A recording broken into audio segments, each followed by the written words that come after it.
On Writing, a Memoir of the Craft by Stephen King. Picture this scene for a moment. A young man is crammed into a trailer home with his wife and two small children. He teaches high school English, but the pay is laughable. During summer breaks, he works in an industrial laundry, washing motel sheets and restaurant tablecloths crawling with maggots. At night, he tries to write stories. He dreams of being a writer, but that dream feels impossibly distant. Rejection slips pile up. Bills pile up faster. One evening he starts a new story about a lonely, tormented high school girl who gets bullied in the shower. Strange idea, he doesn't even like the main character. After just 3 pages, he crumples them up in disgust and tosses them in the trash. Dead end. Later that night, his wife Tabitha is emptying the trash. She spots the crumpled paper balls and, for some reason, fishes them out. She smooths the pages, shakes off the cigarette ashes, and reads. A little while later, she finds him and says, "You've got something here. I really think you do." That young man was Stephen King. The story was Carrie. And that one simple act of faith, of someone pulling his discarded work out of the trash and believing in it, would launch one of the most successful literary careers in history and change their lives forever. The book we're exploring today isn't just another writing manual from a famous author. It's something far more personal and powerful. It has sold millions of copies, not because of the famous name on the cover, but because it's one of the most honest, practical, and deeply moving books ever written about the creative life. By the end of our journey today, you won't just learn how to write, you'll understand why we write.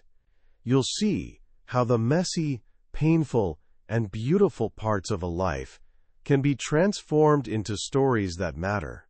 And you'll discover the single most important rule that separates those who dream of writing from those who actually do it. This is more than a manual. It's a memoir of the craft and a testament to the power of showing up. Let's begin. To understand how Stephen King writes, you first have to understand where he comes from. And his story doesn't start in a library or a classroom. It starts with imagination, pain, and a little bit of magic. His earliest memory is being 2.5 years old, pretending to be a circus strongman. He'd found a heavy cinder block in his uncle's garage and was carrying it across the floor, imagining he was in a spotlight, the star of the show. But a colony of wasps had built a nest inside it. One flew out and stung him on the ear with searing, brilliant pain. Startled, he dropped the cinder block right on his bare foot, mashing his toes. In that one moment, you see the seeds of a future storyteller, a vivid imagination immediately colliding with the shocking, unexpected pain of real life. His childhood was a landscape of constant moving from town to town, raised by a single mother who worked tirelessly to support him and his older brother, David. For a time, they were looked after by a series of babysitters. One of them, a massive teenager he remembers as Eula Beulah, was both a source of laughter and terror. She would tickle him until he was breathless, and then, still laughing, smack him hard enough to knock him to the floor. She prepared him, he says, for the world of literary criticism. After having a 200-pound babysitter fart on your face, the Village Voice holds few terrors. These weren't just chaotic memories. They were the raw materials. King learned early on that life is not a neat, tidy story. It's often absurd, sometimes terrifying, and frequently both at the same time. He spent most of first grade sick in bed. It started with measles and led to bout after bout of throat infections and painful earaches. He remembers being taken to an ear specialist who, with a reassuring smile, spoke the lie every child fears: "This won't hurt." The doctor then slid a long needle into his ear and punctured his eardrum. "The pain," he says, "was beyond anything he has ever felt since. It happened 3 times. The first time he believed the doctor. The second time he believed him again, mostly. The third time he fought back, screaming and thrashing. It was a lesson he never forgot. Fool me once, shame on you. Fool me twice, shame on me. Fool me 3 times, shame on both of us." Pain, he learned, is a profound teacher.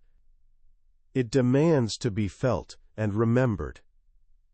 Great stories often come from that same place of unflinching honesty about what hurts. But it was his mother, Nellie Ruth King, who turned him from a boy who simply had stories in his head into a boy who wrote them down. During that year he was sick, he spent his time reading tons of comic books. He started by copying them word for word into a notebook, sometimes adding his own little descriptions. One day he showed his work to his mother. She smiled, but when he admitted he'd mostly copied it, he saw her disappointment. "Write one of your own, Stevie," she told him. "I bet you could do better. Write one of your own." He describes the feeling of that moment as immense possibility, as if he'd been led into a vast building filled with closed doors and told he could open any one he liked. So he did. He wrote a 4-page story about a team of magic animals, led by a big white rabbit named Mr. Rabbit Trick. When he gave it to his mother, she read it right there. She laughed in all the right places. And when she was done, she told him it was good enough to be in a book. "Nothing anyone has said to him since," he writes, "has ever made him happier." She paid him $25 for that story, and for the next 4 he wrote. That was the first dollar he ever made in the business. It wasn't the money that mattered, it was the belief. Someone had told him his stories were worth something. For a young person trying to find their way, that kind of validation is everything. His older brother Dave was another powerful force in his life. Dave was brilliant, restless, and always coming up with some wild scheme. One of his projects was Dave's super-duper electromagnet. He'd wrapped a metal spike in copper wire and, bypassing the weak battery suggested by a science book, decided to plug it directly into the wall outlet. His little brother Stevie's job? To be the test pilot and stick the plug in the socket. Steve hesitated, but his brother's manic enthusiasm was too much to resist. He plugged it in. The result wasn't magnetism. It was a massive power outage that blew out the electricity in their building and the building next door. As they watched the police and power company arrive, they were terrified. But they didn't get caught. And through these adventures, Steve was learning what makes a good story. High stakes, unpredictable outcomes, and characters you can't help but follow, even if they're leading you into trouble. As a teenager, he fell in love with movies, especially horror and science fiction flicks. He and his friend Chris would hitchhike 14 miles almost every weekend to the Ritz Theater, the place that showed the low-budget but strangely beautiful adaptations of Edgar Allan Poe stories. After seeing The Pit and the Pendulum, he had a grand idea. He would write a novelization of the movie, print it on his brother's old drum press, and sell it at school for $0.25. He ran off 40 copies and sold almost all of them in a single day. He was $9 richer and walking around in a daze of newfound wealth. Then, he was summoned to the principal's office. A teacher, Miss Hissler, held up a rolled-up copy of his book and asked him a question that would haunt him for years. "Why do you want to waste your abilities writing junk like this?" He was ashamed. And for a long time he carried that shame, the feeling that what he loved to write was somehow unworthy. It's a feeling many creative people face. The fear that what brings them joy is silly or a waste of time. He says it took him until he was 40 to realize that almost every writer who has ever published a line has been accused by someone of wasting their talent. If you create something, someone will try to make you feel lousy about it. That's all. The most useful writing lesson he ever got didn't come from a classroom. It came from a small-town newspaper editor named John Gould. After another stunt, creating a satirical newspaper called The Village Vomit got him into trouble, the school guided him toward a job writing sports for the local paper. He didn't know anything about sports, but Gould told him he'd learn. He turned in his first 2 articles. Gould read one, made a few small changes, and set it aside. Then he took a big black pen to the second one. The page was a sea of cross-outs, corrections, and scribbled notes. But when Gould was done, he looked at the young writer and said, "I only took out the bad parts. Most of it's pretty good." It was a revelation. Gould told him something that became a cornerstone of his process. When you write a story, you're telling yourself the story. When you rewrite, your main job is taking out all the things that are not the story. And then he gave him a formula that would change his life. Second draft equals first draft minus 10%. It was a simple, powerful rule. No matter what, you find a way to make the story tighter, faster, and more focused by cutting 10%. It taught him that writing isn't just about adding words. It's about the discipline of taking them away. This lesson came just in time, because life was about to get a lot harder. To save money for college, he took a job at Warumbo Mills, a dingy factory that felt like something out of a Dickens novel. He bagged loose fabric, and later, worked in the dye house. One day, a coworker told him about the rats they'd found in the basement during a cleanout. Rats as big as cats, some as big as dogs. Years later, that offhand comment would spark a story called Graveyard Shift, which he sold to Cavalier magazine for $200.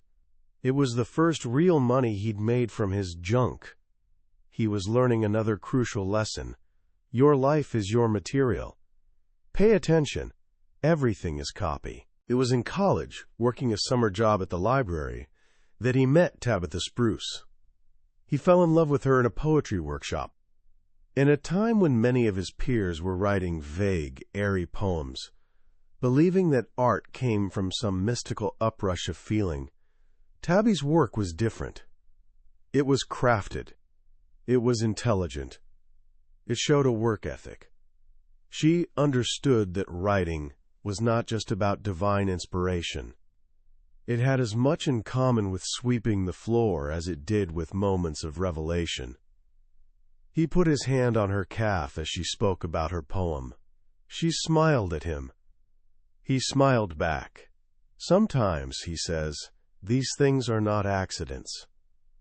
After college, the reality of adult life hit hard. He couldn't find a teaching job, so he went back to the laundry, this time for even lower wages.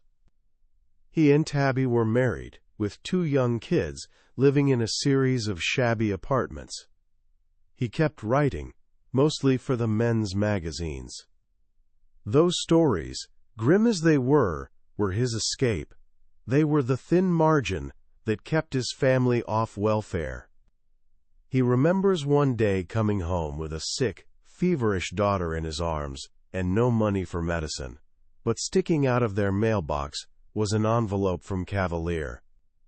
Inside was a check for $500 for a story he never thought would sell. Suddenly, they could afford a doctor. They could afford dinner. That was the writing life then, a constant seesaw between desperation and sudden, miraculous relief.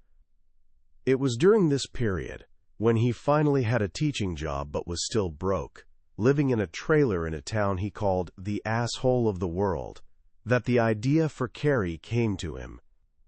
It was a combination of 2 unrelated things: a memory of the girls, locker room from a summer janitor job, and an article he'd read about telekinesis. He saw a scene, a girl getting her period for the first time in the shower, not knowing what it is, while the other girls, horrified and amused, throw tampons at her. She thinks she's dying, and she reacts. She fights back. But how? With her mind. He sat down and wrote 3 pages. And he hated it. He didn't like the main character, Carrie White. He felt like a stranger on planet Female, unable to connect with the all-girl cast. And he knew the story would have to be long to pay off, too long for the magazines he usually sold to. He couldn't see wasting a month on a story he didn't like and couldn't sell. So he threw it away. And this brings us back to that moment in the trailer, Tabitha, fishing the pages out of the trash, shaking off the ashes, reading them. And then saying those magic words. She wanted me to go on with it. She wanted to know the rest of the story. He told her he didn't know anything about high school girls. She said she'd help him with that part. "You've got something here," she said. "I really think you do." With her encouragement, he went back to it. He dug into his own memories of the 2 loneliest, most reviled girls from his high school. He remembered one, Sandra, who lived in a trailer, dominated by a life-sized crucified Jesus, her face a mask of timid misery. And another, Dodie, who wore the same worn-out clothes every single day. One day, Dodie came to school in a brand-new outfit, a soft wool sweater and a cranberry skirt. She was transformed, and her face showed that she knew it. But the other kids wouldn't let her escape the box they'd put her in. The teasing that day was worse than ever. By the end of it, her smile was gone, the light in her eyes extinguished. Both of those girls were dead by the time he wrote Carrie. He channeled their pain, their loneliness, and the casual cruelty they endured. He never got to like Carrie White, but he came to understand her.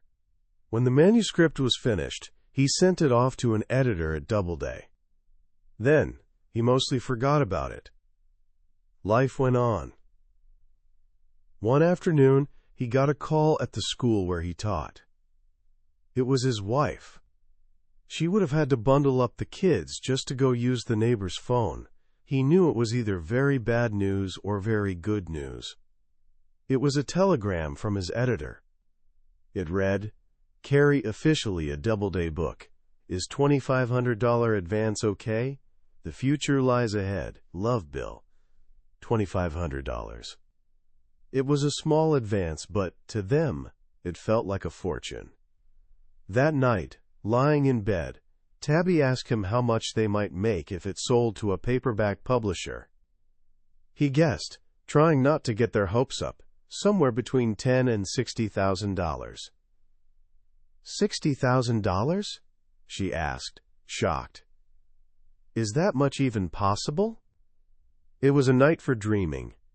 About a year later, on a Sunday afternoon, the phone rang again. It was his editor, Bill. "Are you sitting down?" he asked. He wasn't. "You might want to," Bill said. "The paperback rights to Carrie went to Signet Books for $400,000. He couldn't speak. He thought he must have misheard.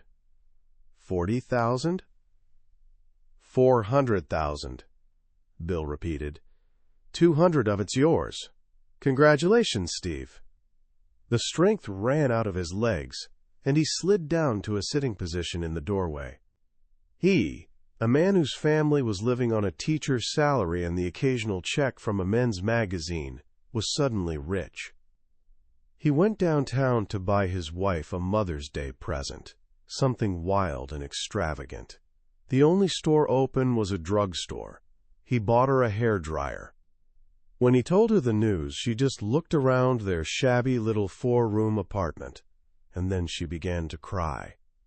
Success, however, brought its own darkness.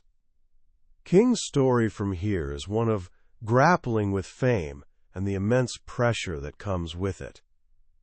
He turned to alcohol and then to drugs. For a decade, he was, in his own words, a ship's captain, in charge of a voyage to nowhere. He wrote some of his most famous books, like Cujo, in a blackout, with little memory of having written them at all. He says he was writing about monsters, but the real monster was addiction. Novels like Misery, about a writer held captive by his #1 fan, and The Tommyknockers, about aliens who give you energy and intelligence but steal your soul, were his subconscious screaming for help. Finally, Tabby intervened again. She gathered their family and friends and confronted him, dumping a trash bag full of beer cans, cocaine vials, and mouthwash bottles on the rug in front of him. She told him he had a choice: get help or get out. They loved him too much to watch him commit suicide. He bargained, he charmed, he did what addicts do. But in the end, he chose his family. He chose life. He was terrified he wouldn't be able to write sober, but he was willing to trade writing for watching his kids grow up. It turned out he didn't have to. The idea that you need substances to be creative, he says, is one of the great myths of our time. He got sober, and slowly, tentatively, he found the work again, and then he found the joy again. He had built his career behind a massive oak desk, placed in the center of a grand study. After he got sober, he got rid of it. He replaced it with a small, simple, handmade desk, and he put it in the corner. Life, he writes, isn't a support system for art. It's the other way around. This whole journey, from the cinder block to the corner desk, is what informs his advice on writing. It's not theory. It's hard-won wisdom. He says that writing, at its heart, is a form of telepathy. It's the act of transferring a thought from your mind to the reader's mind, as intact as possible. He asks us to try it. Picture a table with a red cloth on it. On the table is a cage. Inside the cage is a white rabbit with a pink nose, munching on a carrot. On its back, in blue ink, is the number 8. Did you see it? Of course you did. That's the magic. And because it's magic, you must not come lightly to the blank page. To practice this magic, you need a toolbox. His is a simple one, built on the lessons he learned from his life.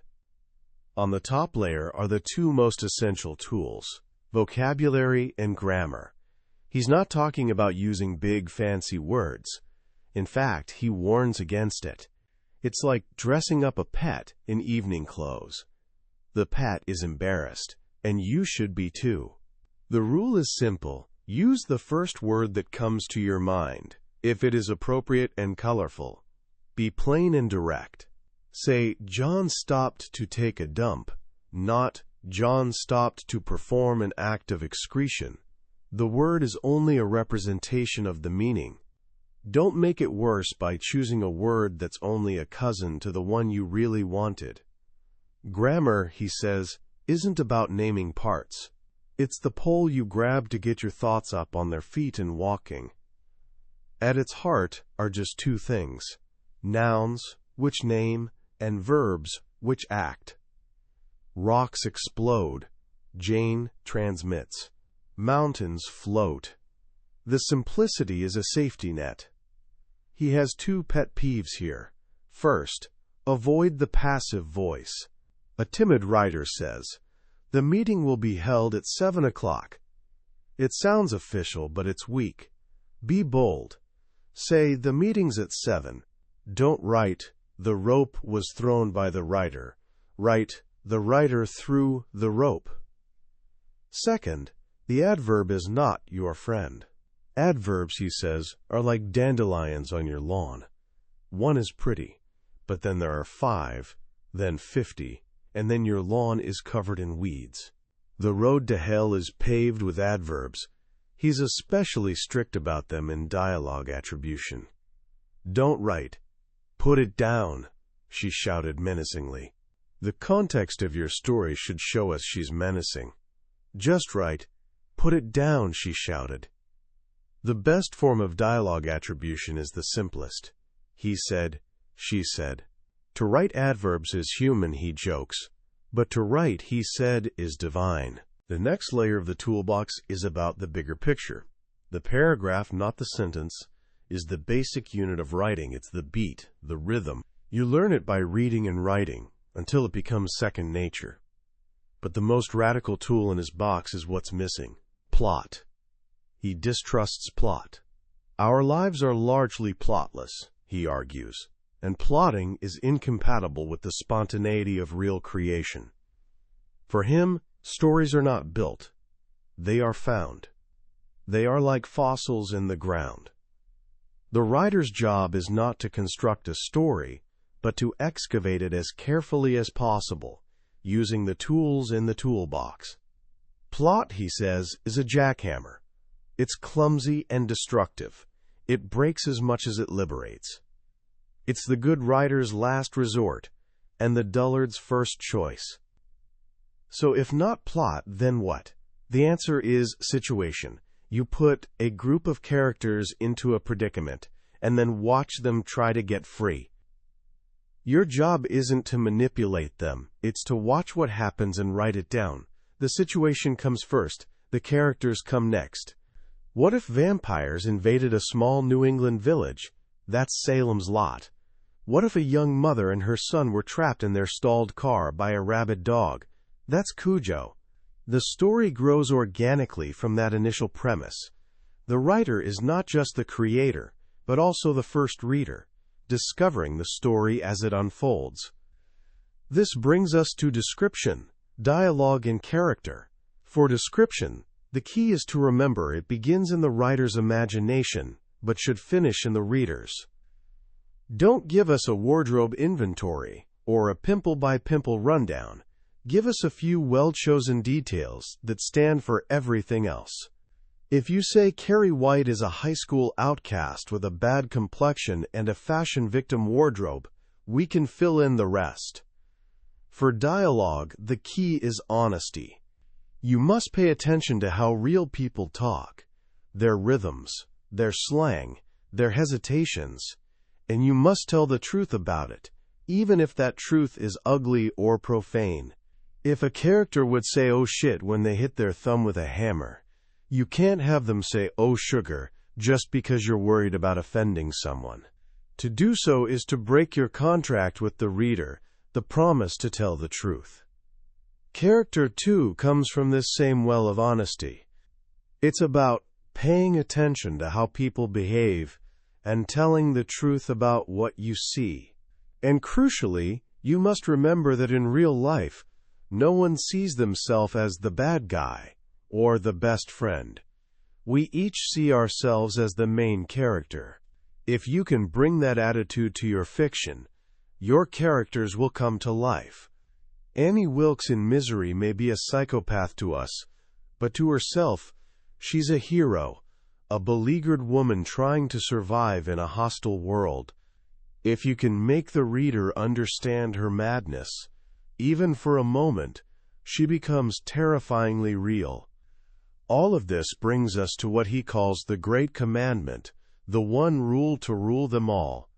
If you want to be a writer, you must do two things above all others: read a lot and write a lot. There is no shortcut. He reads 70 or 80 books a year, not to study, but because he loves it. He says every book has a lesson, and often, the bad books have more to teach than the good ones. Reading bad prose shows you what not to do. Reading good prose teaches you about style, character, and truth. You cannot hope to sweep someone else away with your writing until it has been done to you. Reading also creates an intimacy with the process. It pulls you into a place where you can write without self-consciousness. If you don't have time to read, he says bluntly, you don't have the time or the tools to write. And how much writing is a lot? He aims for 2,000 words a day, every day. Christmas, his birthday, the 4th of July. The work doesn't stop. Because for him, it's not work, it's inspired play.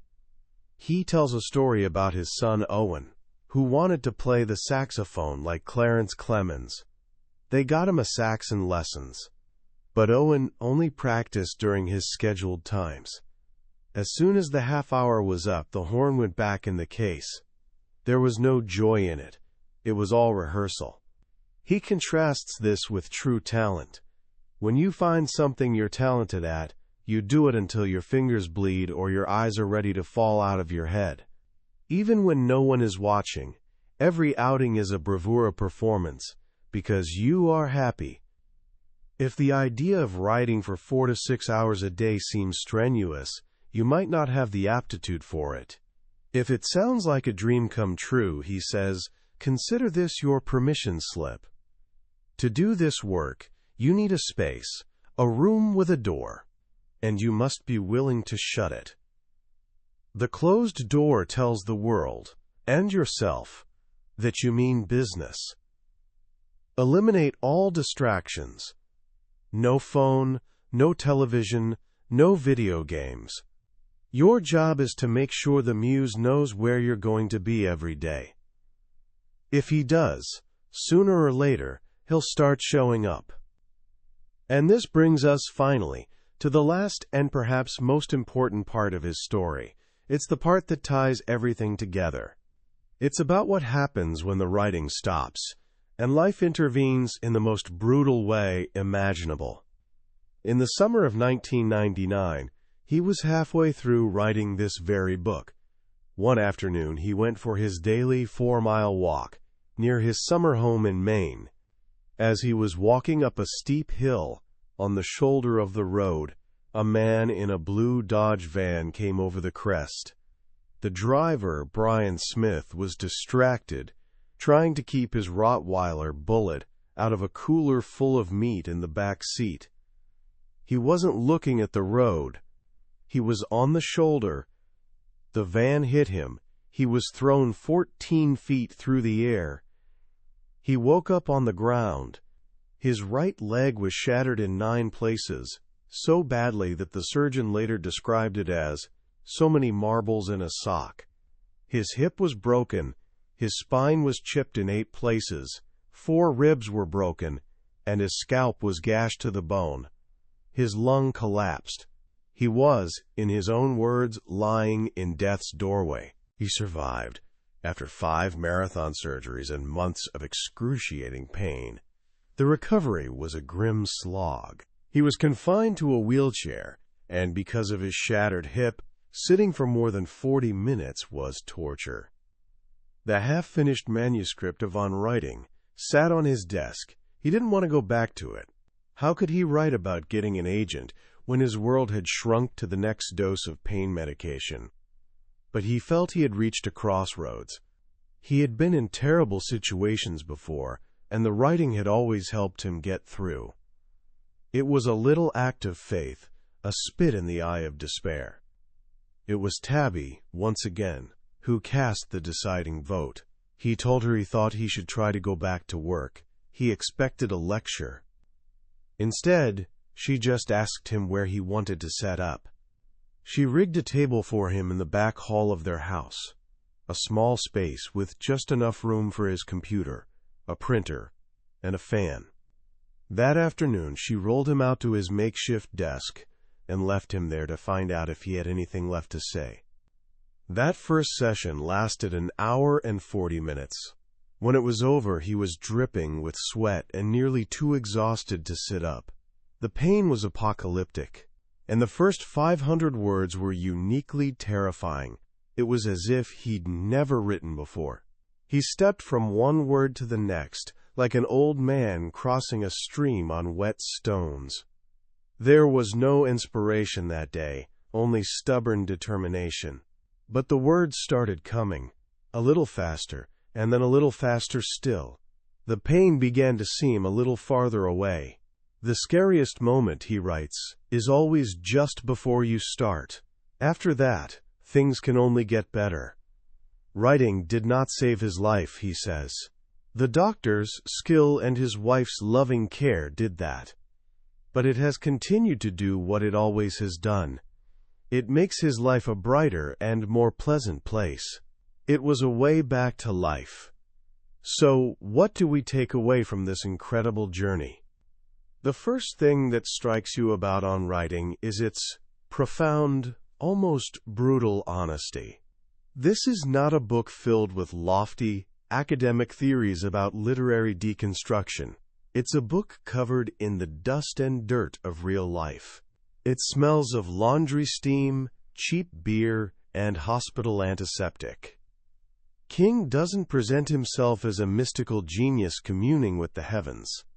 He presents himself as a craftsman, a carpenter with a toolbox, who learned his trade through hard work, persistence, and paying attention to the world around him. The most powerful lesson, for me, isn't about adverbs or plot wheels. It's about the relationship between life and art. Your life, with all its messy, painful, embarrassing, and beautiful moments, is not something that gets in the way of your art. It is your art. The sting from a wasp, the cruelty of a babysitter, the shame of being told your work is junk, the joy of a first sale, the love for a partner who believes in you, the terror of addiction, the fight back from a near-fatal injury, all of it is material. The job of the writer is not to wait for a perfect, uninterrupted life. It's to take the life you have and tell the truth about it. This is why his advice is so practical and so liberating. The idea of the found fossil frees you from the tyranny of the perfect outline. It gives you permission to explore, to be surprised by your own story. The door shut, door open method of drafting gives you the freedom to be messy and imperfect in the beginning, and the discipline to be focused and critical later on. And the great commandment, read a lot and write a lot, is the ultimate anti-procrastination device. It tells you that the secret isn't waiting for inspiration. It's building a routine. So, how can you apply this right now? Here are just a few simple, practical ideas. First, find your corner. You don't need a fancy study. King wrote his first 2 novels in a laundry room. Find a space, no matter how small, and put a door on it, physically or metaphorically. Make it your sacred space, the place where you go to do the work. Second, commit to a small, daily goal. King does 2,000 words, but you don't have to. Start with 300 words. That's about 1 page, double-spaced. The point isn't the volume, it's the consistency. It's training the muse to know where you'll be, and showing up whether he does or not. And third, and maybe most importantly, give yourself permission. The end of this book is, as he says, a permission slip. A permission slip to write what you love, even if other people think it's junk. A permission slip to be a beginner, to be messy, to fail, and to try again. A permission slip to believe that your stories matter. Ultimately, King's message is one of profound hope.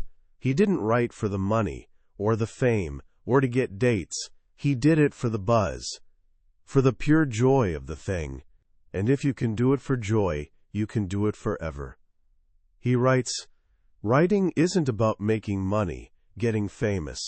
In the end, it's about enriching the lives of those who will read your work, and enriching your own life as well. It's about getting up, getting well, and getting over. Getting happy, okay? Getting happy. That was our deep dive into On Writing by Stephen King. We've explored the major stories and the core lessons today. But I'll be honest with you, a summary can only ever be a map. The real treasure is found when you make the journey yourself. The true magic of this book is in King's voice, his humor, his humility, and his boundless generosity. This summary is designed to help you decide if this book is worth your time. If anything we've talked about today has struck a chord with you, I urge you to grab a copy. Reading it isn't just about learning the craft. It's an experience that can genuinely change the way you see your own life and the stories waiting within it. The link to the book is in the description below. Also, if you found this summary valuable and want to continue exploring the world's most impactful books, please take a moment to hit that like button and subscribe to the channel. It lets me know we're on the right track and ensures you won't miss our next journey into another life-changing book. Let's keep growing together.